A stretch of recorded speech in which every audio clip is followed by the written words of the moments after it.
পড়ছি Henry rider হ্যাগার্ডের লেখা বই দ্য ইয়েলো গড। বইটি রূপান্তর করেছে সাইফুল আরেফিন অপু। বইটি সেবা প্রকাশনী থেকে প্রকাশিত হয়েছে। আজকে শুনবেন বইটির তৃতীয় পর্ব। ৩. চ্যাম্পার্স হ্যাসওয়েলের বাড়ির নাম দ্য কোর্ট।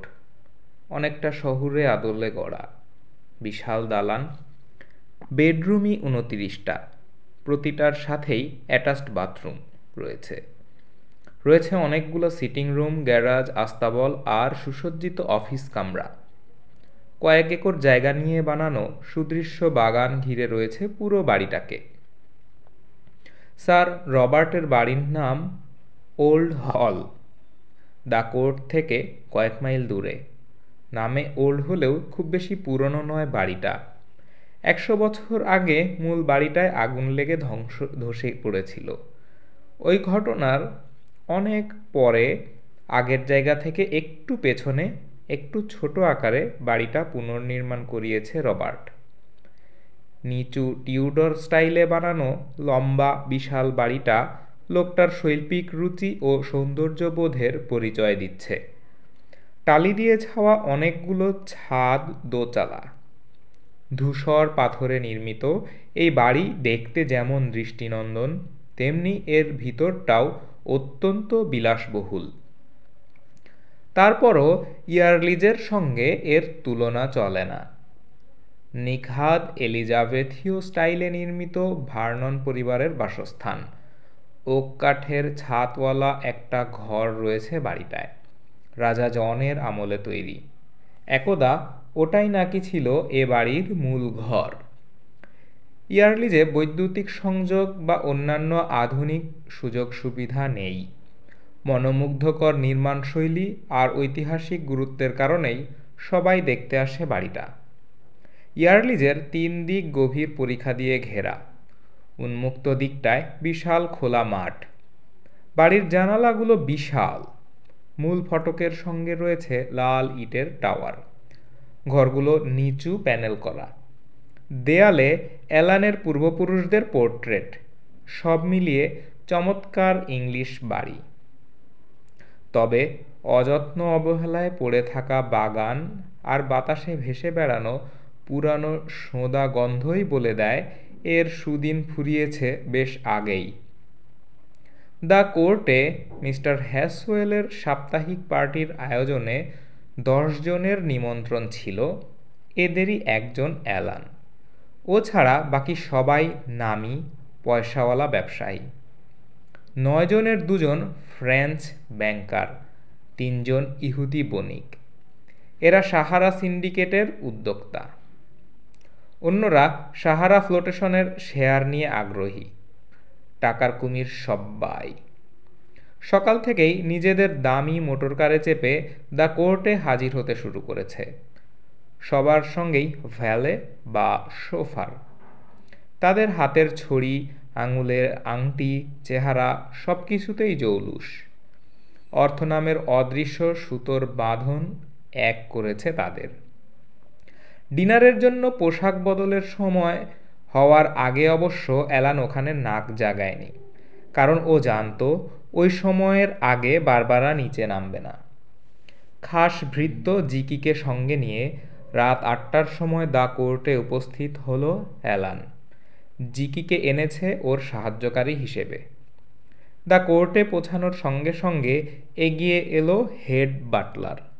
জানালো, মিস্টার হ্যাসওয়েল পোশাক বদলাতে উপরে গেছেন, আর আপনাকে দেয়ার জন্য এ নোটটা দিয়ে গেছেন মিস হ্যাসওয়েল।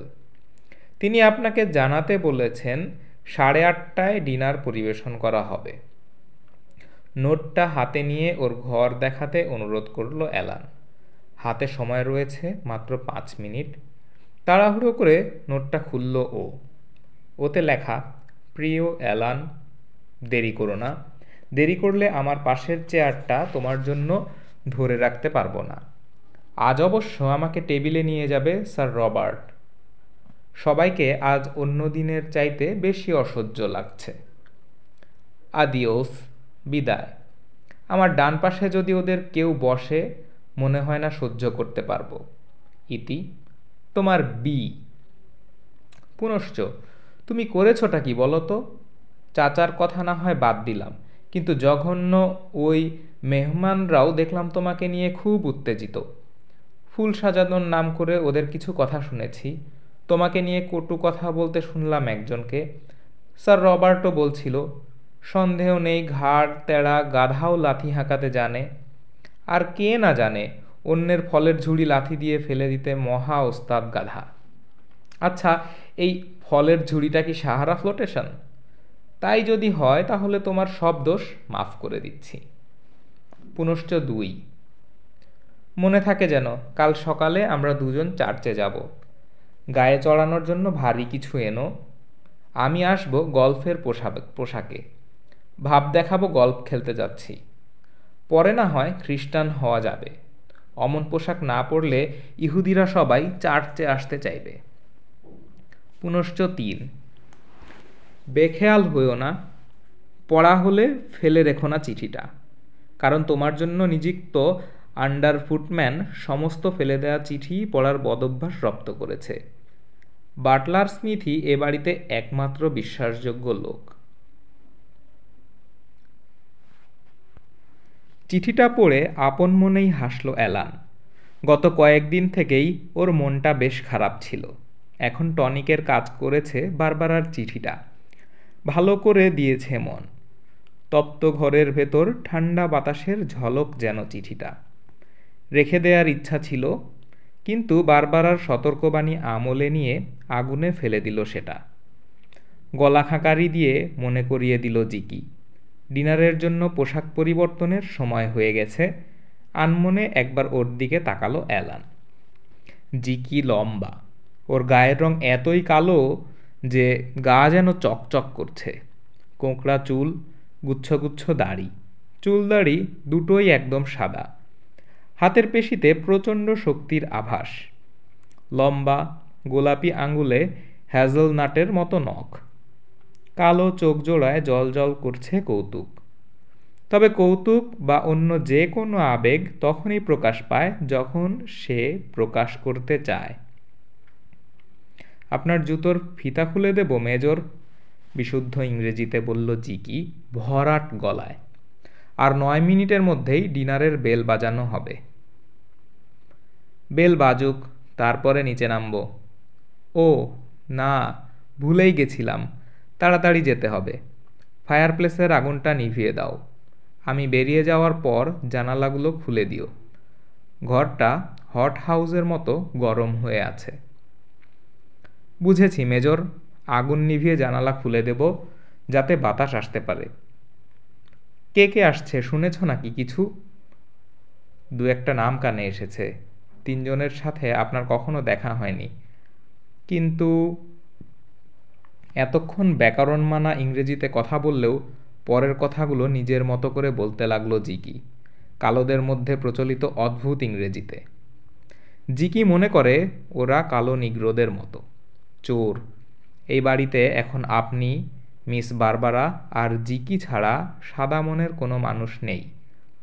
নিচে ভৃত্যদের কাছ থেকে জিকি এসব জেনেছে। সবাই জিকির কাছে ভিতরের কথা বলে ফেলে, কারণ তারা ভাবে জিকি স্রেফ একটা বুড়ো আফ্রিকান গাধা। সেও সেই মতোই আচরণ করে, বোকার ভাব ধরে, কিন্তু জিকির চোখ কান সবসময়ই খোলা। খুব ভালো, চোখ কান খোলাই রেখো, আর কি হয় না হয় সময় মতো জানিও। শুদ্ধ ইংরেজি ফিরে এলো আবার জিকির জবানিতে। অবশ্যই মেজর, আপনার কাজে লাগে এমন খবর জোগাড় করতে পারলে অবশ্যই জানাবো। তবে ব্যক্তিগতভাবে আমি মনে করি এসব খারাপ লোক থেকে দূরে থাকাই ভালো। ওই যে বেল বাজছে, ভুলে যেও না আবার, ডিনারের সময় তোমাকে নিচে নামতে হবে। বলতে বলতে তাড়াহুড়ো করে নিচে নেমে গেল অ্যালান। মেহমানরা সবাই জড়ো হয়েছে হল রুমে, সবার হাতে শেরি আর বিটার। অ্যালানকে দেখে এগিয়ে এলো হেসওয়েল, আন্তরিক সম্ভাষণ জানালো। ও খেয়াল করলো মিস্টার হেসওয়েলকে কেমন যেন মলিন আর আনমনা দেখাচ্ছে। একজন ইহুদি ব্যবসায়ীকে ফ্রেঞ্চ ব্যাংকার আর ফ্রেঞ্চ ব্যাংকারকে ইহুদি হিসেবে পরিচয় করিয়ে দিল ভদ্রলোক। ব্যাপারটা ভালোভাবে নেয়নি ওই দুজন। স্যার রবার্টের চোখ পড়ল এ সময় ওর ওপর। সোজা এগিয়ে এলো অ্যালানের দিকে, করমর্দন করে বলল, তোমাকে দেখে খুশি হয়েছি ভার্নন। কথাটা বলার সময় এমনভাবে তাকিয়ে রইল অ্যালানের দিকে যেন ওর কপাল ফুঁড়ে পড়তে চাইছে চিন্তাগুলো। রোজকার বিরক্তিকর ব্যবসায়িক কাজের পর ভালোই লাগছে পার্টিটা, কি বলো? তুমি হয়তো ভাবছো যাই করি না কেন তার সাথে ব্যবসার কোনো সম্পর্ক থাকবেই। চারপাশের মানুষগুলোর দিকে ইশারা করলো। দোষটা আসলে হ্যাসওয়েলের। ও কখনোই ব্যবসার চিন্তা থেকে সরতে পারে না, বিশ্রামও নেয় না হয়তো। এক স্বর্ণ মুদ্রা বাজি রাখতে পারি। ও বেটা পাশের রুমে স্টেনোগ্রাফার বসিয়ে রেখেছে, আলাপ আলোচনা থেকে ব্যবসার কোনো সুযোগ তৈরি হলে ঝটপট যাতে কাগজপত্র বানিয়ে ফেলতে পারে। ব্যাপারটা চমৎকার নিঃসন্দেহে, কিন্তু জ্ঞানীর কাজ নয়। এতটা ধকল সইতে নাও পারে ওর হৃৎপিণ্ড। শেষে সময়ের আগেই মেকে বসবে। শুনছো, সাহারা নিয়ে কথা বলছে সবাই। ওই মরুভূমিতে যেতে পারতাম যদি। পায়ের নিচে আদিগন্ত বিস্তৃত বালি আর মাথার উপরে তারাজ্বলা আকাশ, বড় ভালো লাগতো। দীর্ঘশ্বাস পড়ল একটা। অ্যালান খেয়াল করলো স্যার রবার্টের মুখটা মলিন আর বয়স্ক দেখাচ্ছে। আমারও একই চাওয়া, সমান ব্যগ্রতা নিয়ে বলল অ্যালান। এক ফরাসি ভদ্রলোক এই সময় খেয়াল করল ওকে। তার জানা ছিল সাহারা স্কিমের বুদ্ধিটা অ্যালানের মাথা থেকেই বেরিয়েছে। লোকটা ওকে সম্বোধন করল চারমেইতর বলে।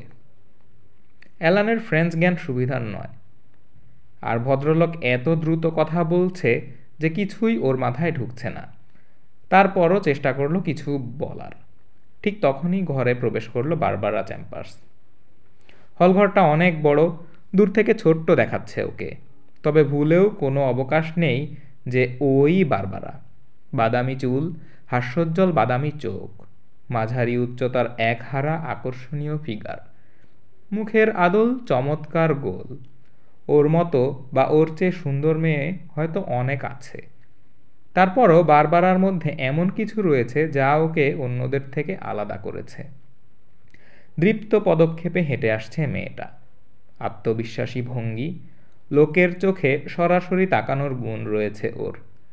তীব্র দৃষ্টি নয়, কুমারীর নির্ভীক কৌতূহলের দীপ্তি ফুটে ওঠে সে চোখে। সেই আভা যারা দেখেছে তাদের মনে হবে জল জঙ্গলের কোনো পরী বুঝি তাকিয়ে আছে। বারবারার বয়স 23। ডিনারে ও এসেছে রূপোর সুতোয় কারুকাজ করা সাদা রোব পরে। অলংকার বলতে গলায় একটা মুক্তোর মালা, আর পোশাকের বুকের ওপর বসানো পদ্মফুল। সোজা হেঁটে এসে নড করলো ওর চাচাকে। চাচার সামনে আসার আগে ডানে বামে কারো দিকেই তাকায়নি। অ্যালানের কাছে এসে হাত বাড়িয়ে দিল।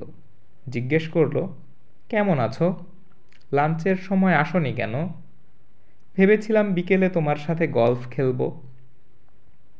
উত্তরে ইয়ারলিজে ব্যস্ততার অজুহাত দেখালো অ্যালান। ইয়ারলিজ? আমি তো জানতাম তুমি শহরে থাকো, শেয়ার ব্যবসা করে ধনী হওয়ার তালে আছো। মিস বারবারা, মাঝখান থেকে বলে উঠল স্যার রবার্ট, আমি তো বলেছিলাম আমার সাথে খেলতে, কিন্তু এলে না তো। আসিনি কারণ অ্যালানের সাথে খেলতেই আমার বেশি ভালো লাগে। বারবারা সচরাচর সবার সঙ্গেই বিনয়ী, নম্র সুরে কথা বলে, কিন্তু এখন ওর গলায় কাঠিন্য, একটু প্রত্যাখ্যানের সুর। সেটা রবার্টকে রাগিয়ে দিলেও উৎফুল্ল করে দিল অ্যালানের মন। ওর দিকে একবার তাকিয়েই চোখ ফিরিয়ে নিল স্যার রবার্ট। তার জ্বলন্ত দৃষ্টিতে লেখা, তুমি আমার শত্রু, আমি তোমাকে ঘৃণা করি অ্যালান। বারবারাও ব্যাপারটা খেয়াল করলো। বলে উঠল সে, ডিনার সার্ভ করেছে শেষ পর্যন্ত। স্যার রবার্ট, আপনি কি আমাকে টেবিল পর্যন্ত নিয়ে যাবেন? আর অ্যালান, তুমি আমার অন্য পাশে বসো প্লিজ। বেশ লম্বা সময় ধরে হলো ডিনারটা। আয়োজনটা সত্যিই দারুণ, উপভোগ্য। প্রতিটা ডিশই খুব ব্যয়বহুল, এতটাই যে কোনো একটা ডিশের খরচ দিয়ে দরিদ্র কোনো পরিবার সারা মাস চলতে পারবে।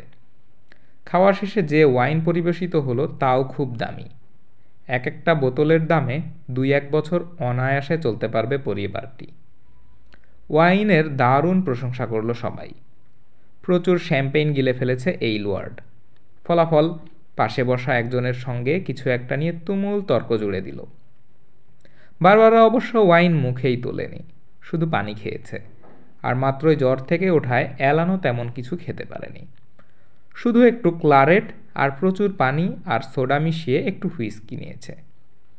নিচু স্বরে বলল বারবারা, কি হয়েছে খুলে বলো তো অ্যালান, আমার আর দেরি সহ্য হচ্ছে না। অ্যালান বলল, ওদের সাথে আমার ছোটোখাটো একটা ঝামেলা হয়ে গেছে। ফার্ম ছেড়ে দিয়েছি আমি, ব্যবসাটা আমার ভালো লাগছে না। বারবারার চোখ দুটো যেন খুশিতে জল জল করে উঠল। শুনে খুশি হলাম, অনেক দিন পর একটা ভালো কথা শুনলাম। যদি তাই হয় তাহলে এখানে কি করছো তুমি? তোমাকে দেখতে এলাম। বলতে গিয়ে অ্যালানের হাত থেকে ছুরিটা পড়ে গেল মাংসের প্লেটের উপর। ছিটকে ওঠা তেল ঝোলে শার্টের দফারফা। ওর দুরবস্থা দেখে অনাবিল হাসিতে ভেঙে পড়ল বারবারা। হাসতে হাসতেই রুমাল বাড়িয়ে দিল। রুমালটা নিল অ্যালান। আলতো ছোঁয়াছুঁই হলো দুজনের আঙুলের। ব্যাপারটা ইচ্ছাকৃত নাকি বেখেয়ালে বলা মুশকিল, তবে অ্যালান তাতে যার পর নাই খুশি। কাপড়টা যে ন্যাপকিন নয়, মেয়েটার রুমাল, সেটা বুঝতে পেরে আনন্দ আরও বেড়ে গেল। তেল ঝোল মুছে নিয়ে জিনিসটা নিজের কাছেই রেখে দিল ও। বারবারাও ফেরত চাইল না। প্রসঙ্গের খেই ধরল বারবারা, তুমি যেহেতু এখন ওদের সাথে নেই, এবার আমি ওদের আড়ং ধোলাই দেব। এতদিন কিছু বলিনি শুধু তোমার জন্য, বলে এক ধ্যানে ছাদের দিকে তাকিয়ে রইল কিছুক্ষণ। ওদিকে দামি ডিশ আর শ্যাম্পেনের কল্যাণে ডিনার টেবিলে একরকম নীরবতা নেমে এসেছে। স্যার রবার্টের দিকে তাকিয়ে পরিষ্কার গলায় বলল বারবারা, আপনি তো একজন এক্সপার্ট, এই অজ্ঞকে আলোর পথ দেখান। দু একটা ব্যাপার আমি একটু বুঝতে চাইছিলাম। এই বান্দা সবসময় তোমার খেদমতে হাজির মিস চ্যাম্পার্স। রবার্ট একা নয়, অন্যদেরও কান খাড়া তাদের মেজবানের প্রতি। শান্ত কণ্ঠে বারবারা বলল, আমি আর মেজর ভার্নন ছাড়া এখানে উপস্থিত সবাই বড় মাপের বিনিয়োগকারী।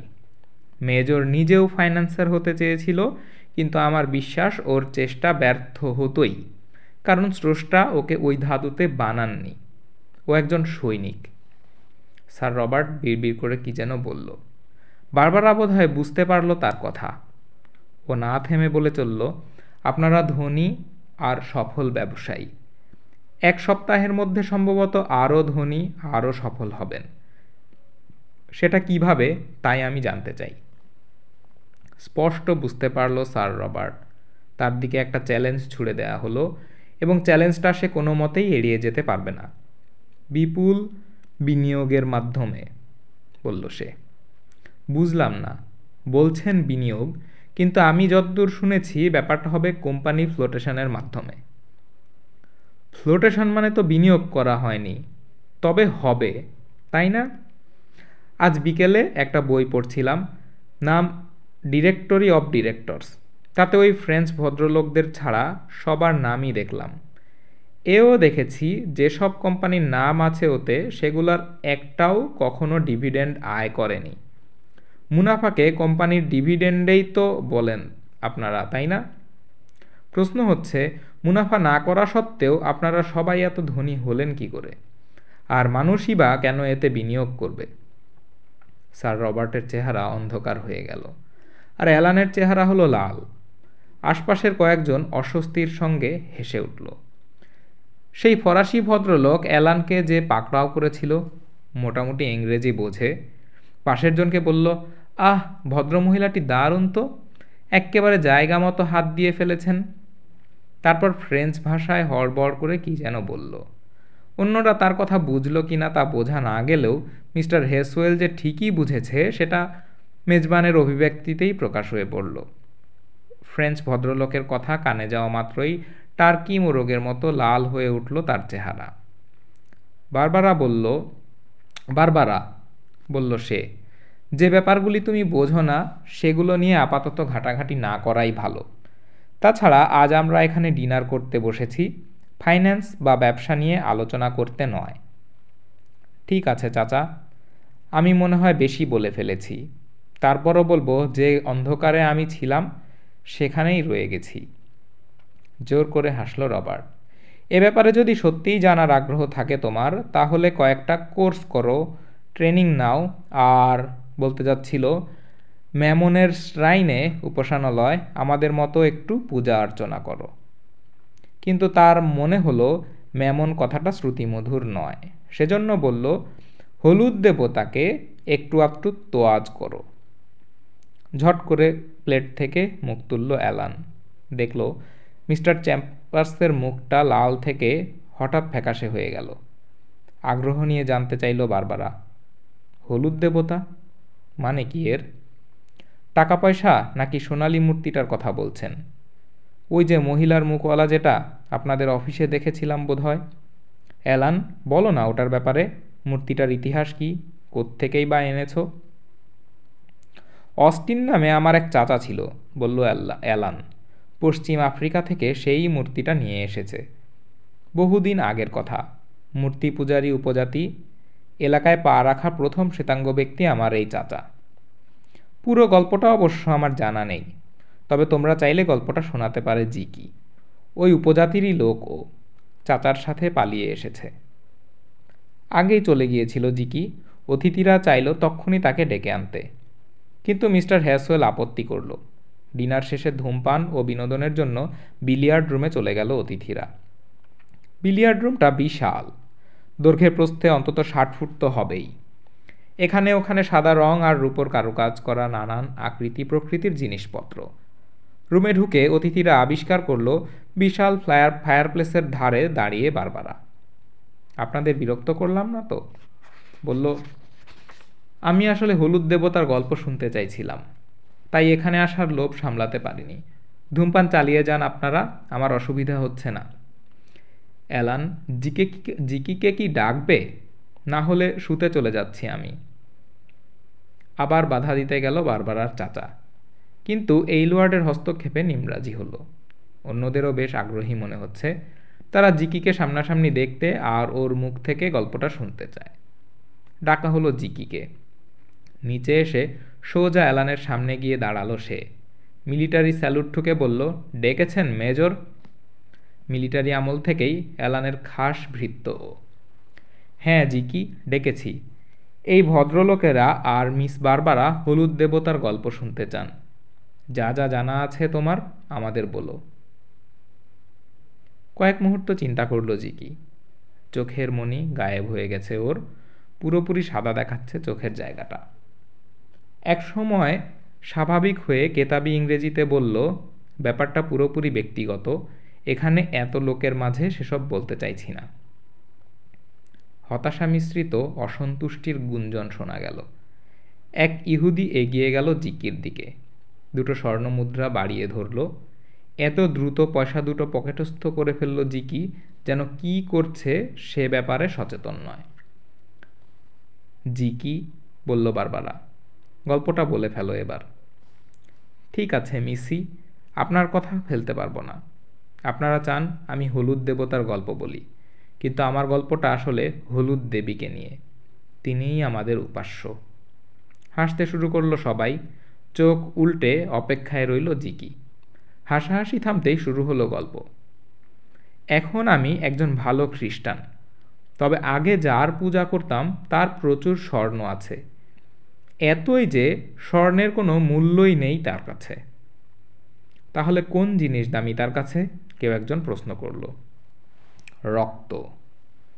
মৃত্যুর দেবী তিনি। তার নাম ছোট বনসা বা সাঁতারু মাথা। তিনি বড় বনসা বা মহান সাঁতারু মাথার স্ত্রী। আবার হাসির রোল উঠল, তবে এবার হাসির বেগ একটু কম।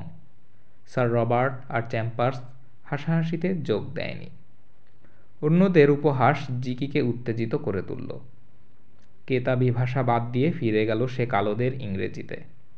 হড়বড় করে বলল, আপনারা হলুদ দেবতার গল্প শুনতে চান তো? বেশ, শুনুন তাহলে। আপনারা অহংকারী সাদা মানুষরা ভাবেন আপনারাই সব জানেন। আপনারা ভূত বিশ্বাস করেন না, অথচ এই আপনারাই সবসময় ঘরে ঢুকে দরজার পিছনটা ভালো করে দেখে নেন ওখানে কোনো ভূত লুকিয়ে আছে কিনা। আমি আসিকি জাতির মানুষ। আসিকি শব্দটার অর্থ আত্মা। আমরা হলুদ দেবতার পূজা করি। দুজন দেবতা আমাদের, ছোট হলুদ দেবী আর বড় হলুদ দেবতা। ছোট দেবী তার যাত্রাপথে কিছুদিনের জন্য আপনাদের এখানে থেমেছেন। বড় দেবতার দেখা মিলবে বড় নদীর অনেক উজানে। নদী থেকে অনেকটা উজানে গিয়ে বাঁয়ের পথ ধরতে হয়। 6 দিনের হাঁটা পথ পাড়ি দিয়ে পৌঁছাতে হয় জঙ্গলের ধারে। সেই জঙ্গলে বাস করে বামন জাতি। ওরা সবসময় বিষাক্ত তীর নিয়ে ঘুরে বেড়ায়। ওই তীরের এক খোঁচায় মৃত্যু নিশ্চিত। জঙ্গলে পৌঁছে নদীর ধার ধরে আরও উজানে যেতে হবে। পথে দেখা মিলবে দানবীয় সব বুনো জন্তুর। পথের মাথায় গিয়ে আবার বামে ঘুরতে হবে। ওখান থেকে ক্যানুতে চড়ে পাড়ি দিতে হবে জলাভূমি আর লেক। জ্বরের ছদ্মবেশে ওখানে সবসময় ওত পেতে থাকে মৃত্যুদূত। তারপর পাড়ি দিতে হবে বিশাল ঘেঁষো জমি আর পাহাড়। সেখানেই এক ক্লুফের ধারে জন্মেছে বিরাট সব কালো কালো গাছ। বজ্রগর্জন তুলে নিচে পড়ছে নদী। আসিকি জাতির লোকেরা বাস করে ওখানে। ওখানেই রয়েছে হলুদ দেবতার স্বর্ণকক্ষ। সেখানে পুরো পাহাড় জুড়ে আছে শুধু সোনা আর সোনা। স্বর্ণকক্ষের নিচে লেকের পানিতে ভেসে থাকেন হলুদ দেবতা। আর সেখানেই থাকেন আসিকি জাতির প্রধান। তিনি নারী। তাকে আপনারা হয়তো রানী বলবেন। খুবই সুন্দরী আর মোহনীয় তিনি। নাম আসিকা। চেহারা অনেকটা ওই হলুদ দেবীর মতো। খুবই কুটিল মনের মানুষ আসিকা। প্রতি বছরই নতুন একজন স্বামী বেছে নেন, কারণ তিনি সবসময় নিখুঁত পুরুষ খুঁজে বেড়ান, কিন্তু আজ পর্যন্ত পাননি। সে কি আগের স্বামীকে খুন করে ফেলে? জিজ্ঞাসা করল বারবারা। না না, আসিকা তাকে মারেন না। সে নিজেই নিজেকে মেরে ফেলে। সন্তুষ্টির সাথে আত্মহত্যা করে আসিকার কাছ থেকে দূরে সরে যায়, চলে যায় আত্মাদের দেশে। যতদিন আসিকার স্বামী থাকে সে খুব ভালোভাবে কাটায়। প্রচুর খাবার, অনেক স্ত্রী আর ঘর ভর্তি সোনা। যদিও সোনা খরচ করার কোনো জায়গা নেই ওখানে। ওদিকে প্রতিদিন একটু একটু করে তার আত্মাকে খেয়ে ফেলতে থাকেন আসিকা। লোকটা তখন দিনরাত ভূত দেখতে থাকে। তার আগে যারা মারা গেছে তাদের ভূত। তারা এসে লোকটার আশপাশে বসে থাকে, বড় বড় চোখে তাকিয়ে থাকে তার দিকে। যতদিন পর্যন্ত না আসিকা লোকটার আত্মা পুরোপুরি খেয়ে ফেলেন, ততদিন এমনটা চলতেই থাকে। শেষে পাগল হয়ে যায় সে। জাহান্নামে চিরতরে আটকা পড়া আত্মাদের মতো আর্তনাদ করতে থাকে। তারপর হয়তো 1 সপ্তাহ বা 1 মাস বা 1 বছর পর নিজেকে ফিরে পায় ক্ষণিকের জন্য। তখন তার শুধু নিজেকে মেরে ফেলার মতো শক্তি আসে। কোনো এক রাতে পালায় লোকটা, দৌড়ে গিয়ে ঝাঁপিয়ে পড়ে নদীর পানিতে, চুকিয়ে দেয় জীবন খাতার হিসাব। তারপর হয়তো আশ্রয় পায় হলুদ দেবের কাছে। সঠিক বলতে পারবো না। আসিকা তখন হা হা করে হাসতে থাকেন। আর একটা নতুন মানুষের জন্য তার ক্ষুধা কখনোই শান্ত হয় না। হলঘরের দূর প্রান্তে মিলিয়ে গেল জিকির কণ্ঠ। নীরবতা নেমে এলো চারদিকে। ইলেকট্রিক লাইটের উজ্জ্বল আলো আর হাতে শ্যাম্পেনের গ্লাস থাকা সত্ত্বেও কল্পনার ঘোড়দৌড় থামাতে পারছে না কেউ। গল্প বলায় ওস্তাদ জিকি ওর গল্পের আবহে এমনভাবে মজেছে সবাই, যেন চোখের সামনে দেখতে পাচ্ছে ভুতুড়ে নদীর উপর হলুদ দেবতার ভাসমান মূর্তি। চন্দ্রালোকিত রাতে কোনো এক উন্মাদ প্রায় লোক পানিতে ঝাঁপিয়ে পড়ে আত্মাহুতি দিচ্ছে, আর নদীর পাশে দাঁড়িয়ে অট্টহাসি হাসছে তার ডাইনি স্ত্রী, যে কিনা আরও আত্মা খাওয়ার জন্য সবসময়ই ক্ষুধার্ত। নিজের ভয় ছড়িয়ে দিয়েছে জিকি উপস্থিত শ্রোতাদের মধ্যে। নীরবতা ভাঙল বারবারা। আচ্ছা জিকি, রানীর প্রাক্তন স্বামীরা কি প্রতি রাতে তার বর্তমান স্বামীর কাছে কেন আসে, আর কোথা থেকেই বা আসে? মৃত্যুলোক থেকে আসে তারা মিসি। ওখান থেকেই তো আসল দুনিয়ার শুরু। আসিকিদের ভাষায় ওই জায়গাকে বলে মুঙ্গানাস। হলুদ দেবতার জন্য সবসময়ই বলি দেওয়া হয়। দূর দূর সব প্রান্ত থেকে কালো নিগ্রোরা বলি পাঠায়, এ আশায় যে তাদের জাতির জন্য সৌভাগ্য বয়ে আনবে তা। কখনো তারা পাঠায় রাজাদের, কখনো তাদের মহান মানুষ বা ওঝাদের, কখনো বলি হিসেবে আসে যমজ সন্তানের মা, দুষ্ট জাদুকর যারা বিষ খেয়েছে কিন্তু মরেনি। এই বিষকে কালোরা বলে মুয়াভি। কখনো আসে তাদের ভালোবাসার সন্তান, তাদের পাঠানো হয় অভিশাপের রাহুগ্রাস থেকে ঘর দুয়ারের মুক্তির আশায়। এরা এলে আসিকিদের মৃত্যুসভা বসে। সভায় আসিকি ওঝারা ঠিক করে কাকে কখন নিয়ে যাওয়া হবে মৃত্যুমুখে। পূর্ণিমা রাতে নির্বাচিত জনকে বলি হিসেবে নিয়ে যাওয়া হয় নদীর পাড়ে। এমনই এক সভায় ওরা আমাকে নির্বাচন করেছিল বলি হিসেবে। হাতের উল্টো পিঠ দিয়ে ভিজে ওঠা ভ্রুর ঘাম মুছল জিকি। কিন্তু হলুদ দেবতা তখন জিকিকে চাননি। তারপরই ওখান থেকে পালাই আমি। কিভাবে? প্রশ্ন করল স্যার রবার্ট। আমার মাস্টার অর্থাৎ মেজরের চাচা রেভারেন্ড অস্টিন, যিনি আসিকিদের খ্রিস্টান বানাতে চেয়েছিলেন, তার সাথে পালিয়েছিলাম। হলুদ দেবতার ছোট মুখোশটা পরে নিয়েছিলেন তিনি। ছোট মুখোশ মানে ছোট বনসার মূর্তি, যেটা আছে আপনার অফিসে। পাথরের উপরে বসে থাকা ব্যাঙের মতো দেখতে। মাস্টারের মাথায় মুখোশ দেখে পুরোহিতরা ভাবল দেবী বোধহয় মানুষের রূপ নিয়েছেন। রেভারেন্ড ওদের বললেন তার ছুটি দরকার, তাই বনে যাচ্ছেন, আমাকে নিচ্ছেন মেরে খাবেন বলে। আসিকিরা যেতে দিল আমাদের। বনে ঢুকে এমনভাবে ছুটতে শুরু করলাম খোদ শয়তান যেন লাথি মেরেছে আমাদের। একবারও পিছনে ফিরে তাকায়নি। পথে আসিকিদের দেখা পায়নি আর। সত্যি বলতে ছোট বনসাকে নিয়ে আসায় আমি খুশি। তিনি সৌভাগ্যের দেবী। তাছাড়া তাকে ফেলে এলে নিশ্চয়ই বসে থাকতেন না তিনি। এখন তিনি আপনাদের অফিসে বসে আছেন। তিনি জানেন আপনারাও তার পূজা করেন। তার কারণেই আপনাদের হাতে হঠাৎ করে অনেক টাকা চলে এসেছে। ব্যাপটাইজড খ্রিস্টান হয়েও এই কথা বলছো? মন্তব্য করল বারবারা। দেবতা তোমাকে পছন্দ করেনি, এ কথার মানে কি? বলির জন্য কাউকে আনা হলে পুরোহিতরা তাকে মহান দেবতার সামনে হাজির করে। হলুদ দেবতা যদি চান লোকটাকে বলি দেওয়া হোক, তাহলে পাড়ের দিকে সাঁতরে আসেন তিনি। সাঁতরে আসে মানে? এই না বললে দেবতা একটা মুখোশ বা মুখোশের মতো মূর্তি। সঠিক জানি না মিসি। হয়তো দেবতার আত্মা আসে, নয়তো দেবতার মুখোশ পরে থাকা কোনো লোক। শুধু জানি রাতে এটা সাঁতার কেটে বেড়ায়। শুধু রাতে, দিনের বেলা সাঁতার কাটে না। কাউকে বলি হিসেবে পছন্দ হলে সাঁতরে তার দিকে আসে কিংবা ডুব দিয়ে লোকটার মুখের সামনে ভেসে ওঠে। পুরোহিতরা তখন বলি দেয়। তবে কখনো কখনো ওদের হাত থেকে দু একজন পালিয়েও যায়। কিন্তু পুরোহিতরা কখনোই তার পিছু নেয় না। তারা জানে পালিয়ে বাঁচতে পারবে না কেউ। 1 বছরের মধ্যে মারা যাবে। কারো মুখের সামনে হলুদ দেবতা ভেসে উঠলে তার আর রক্ষা নেই। সেটা বড় বনসাই হোক বা ছোট বনসা, বলি গ্রহণের জন্য যে কোনো একজনের সম্মতিই যথেষ্ট। জিকির কথা শেষ হতেই অ্যালানের মনে হলো ওর আশেপাশে কিছু একটা অস্বাভাবিক ব্যাপার ঘটছে। তাকিয়ে দেখল ডান পাশে দাঁড়ানো হ্যাসওয়েলের হাত থেকে খসে পড়ছে সদ্য ধরানো দামি চুরুটখানা। চেহারা মলিন, কাগজের মতো সাদা, ভারসাম্য হারিয়ে টলছে সামনে পিছনে। পড়ে যাবে যে কোনো সময়। লোকটাকে ধরে ফেলল অ্যালান।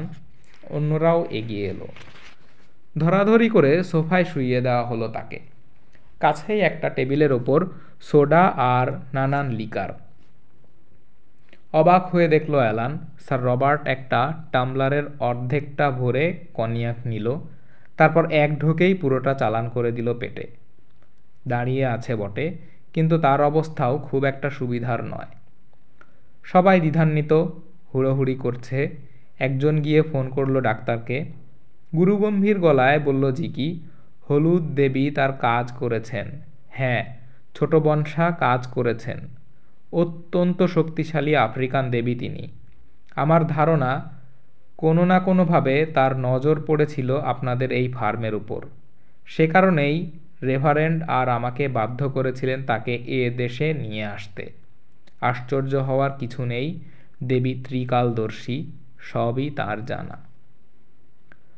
তোমার দেবদেবীর আজগুবি গল্প থামিয়ে ভাগো এখান থেকে, ধমকে উঠল অ্যালান। ধমক খেয়ে মন খারাপ করল জিকি। ফিরে গেল ইংলিশ বাটলারের খোলসে।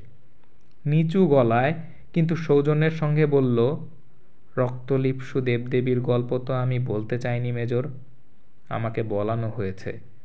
গল্প শুনে খ্রিস্টান ভদ্রলোকেরা যদি প্রথমবার ফেরিতে চড়া লোকের মতো অসুস্থ হয়ে পড়েন, তার জন্য আমি কেন বকা শুনব? যাও তো এখান থেকে, মাটিতে পা ঠুকল অ্যালান। চলে যাচ্ছিল। ঘর থেকে বেরিয়ে এক ইহুদির সামনে পড়ল জিকি। এও গল্প শুনেছে, কিছুটা অসুস্থ বোধ করছে সেও। কুবুদ্ধি চাপল জিকির মাথায়। বলল, স্যার, গল্পটা আপনার পছন্দ হয়েছে তাই না? আপনার ভাইয়ের মতো আপনিও তাহলে কিছু টাকা উপহার দিন, হলুদ দেবতারা খুশি হবেন। তারা আপনার জন্য সৌভাগ্য বয়ে আনবেন। জিকির আজব দাবি শুনে পকেটে হাত ঢোকালো ইহুদি। এক থাবায় বের করে আনলো অনেকগুলো স্বর্ণমুদ্রা। ওগুলো সে এনেছিল ব্রিজ খেলায় বাজি ধরার জন্য। সব তুলে দিল জিকির হাতে। মুহূর্তেই গায়েব হয়ে গেল সব। দাঁত বের করে হাসল জিকি। সবিনয়ে বলল, অনেক ধন্যবাদ স্যার, দেবতারা নিশ্চয়ই আপনার উপর সৌভাগ্য বৃষ্টি বর্ষণ করবেন।